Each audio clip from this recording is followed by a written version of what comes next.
సత్యభామ.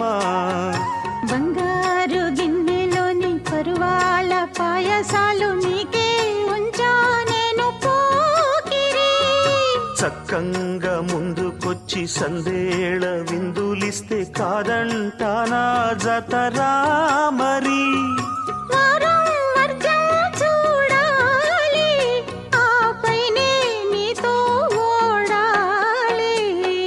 బుల్లి పిట్ట బుజ్జి పిట్ట గూటిలోని గువ్వ పిట్ట నక్కి నక్కి దాగే వారి పేరు చెప్పవే.